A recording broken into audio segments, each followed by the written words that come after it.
Hello there, everyone. This is Zeppeli Gyro Supreme from YCM, Yu-Gi-Oh! Card Maker, here to introduce you to some gimmicky, bad, and just for fun decks. This time I'll be showing off a Raccoon deck that I built. There are a lot of different variants you can build with this deck, but the one that I went for focuses on Naturia Beast, Ronin Raccoon, obviously, and Junk Warrior. I'll go through all the cards and explain why I use them, tell you some options, and then I show you some games that I played with this deck. So the most important cards of this deck, first and foremost, the MVP would be Obedience Schooled. Without this, the deck isn't really a deck. If you control no monsters, special summon 3 level 2 or lower beast type monsters from your deck, and with this you can make a whole ton of different plays, such as Naturia Beast first turn. I'll get into that in a moment. The other star of the deck is Baby Raccoon Tantan. When he's flipped, you get to special summon a level 2 beast from your deck. With him, you can summon something like Mystical Beast of the Forest, who, when summoned by a beast monster effect, targets a card on the field and destroys it.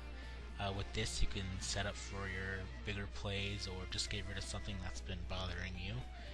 Then there's Popoko, who is basically the Stratos of the deck. When he's normal summoned, you can special summon a level 2 beast from your deck and face down defense. Usually you summon Tantan with his effect, but if you really have to, you can summon Nimble Momanga or Key Mouse. Key Mouse isn't very good on his own, but with Obedience Schooled, you can end up with a Naturia Beast first turn, since he's a level 1 tuner, and then you just summon 2 level 2 earth monsters, which is pretty much everything else in the deck, and then you just synchro for beast. Another really good card in the deck is Wind Up Kitten. You can target one monster and return it to the opponent's hand. You can summon it off of Tantan and then use his effect, and then go into an XYZ after that, which is pretty good. You can also use it even if you get off Obedience Schooled. One card that a lot of people don't like for this deck, but I personally liked running, partially due to nostalgia, is Nimble Momanga. When it's destroyed by battle and sent to the graveyard, you gain 1,000 life points. That part's not very important, but you get to summon 2 more of him from the deck. And if you can protect those 2, or your opponent doesn't have anything to take them out, you can end up with an XYZ next turn. Or it can just act as a wall. Like sometimes you want to summon it with Tantan just to protect your life points. Then we have Junk Synchron, who can summon pretty much every monster in the deck with his effect. And then you can go into level 5s or even level 7s if you have another monster already on board. The main card you're going to be summoning with this guy is Junk Warrior, and I'll get to that in just a moment. I do have one Redox in the deck. It doesn't have too much synergy because you don't really summon level 7s that often. However, you can use him with Key Mouse for a level 8 Synchro, and you can also use him with Junk Synchron for a level 10.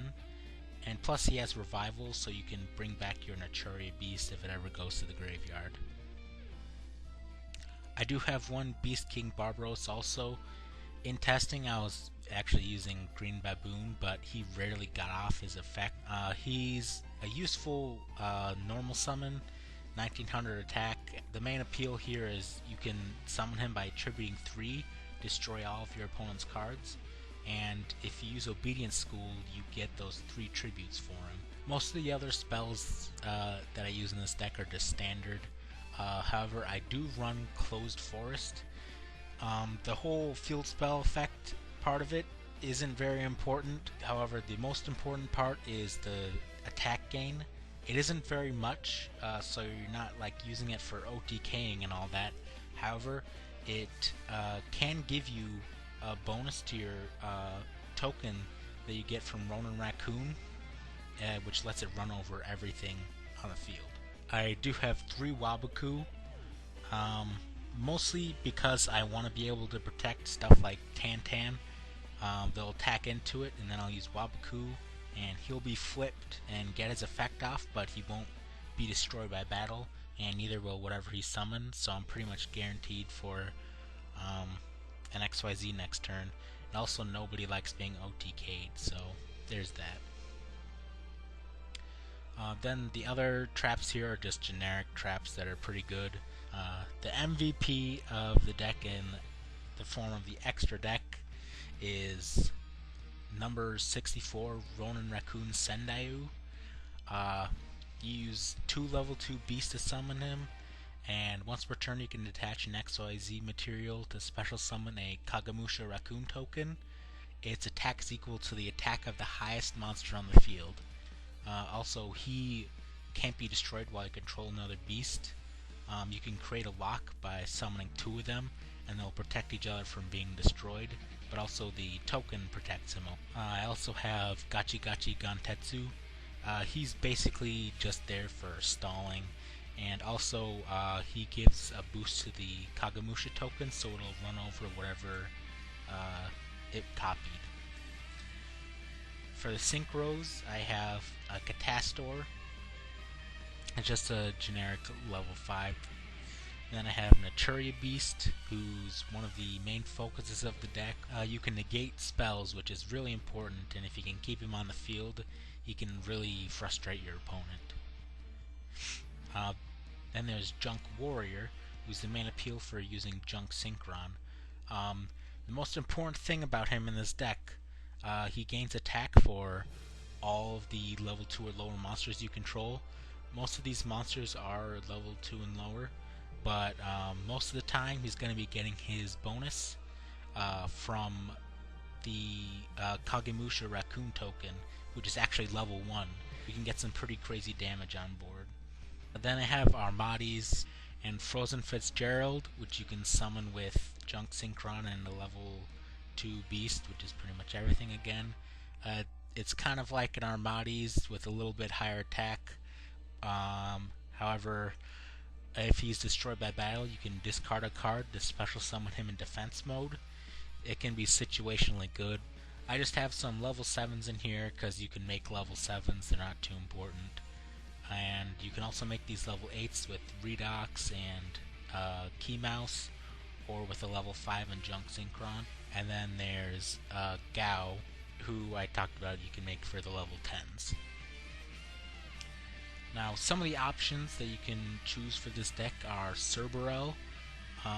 With him, you can go into the Fabled Synchros, or for just some level 6 generics or level 4s. Elephant is pretty good in this deck. I'd actually recommend to use it because it's another level 2 tuner, and it's still an earth monster, so you can use it with Redox.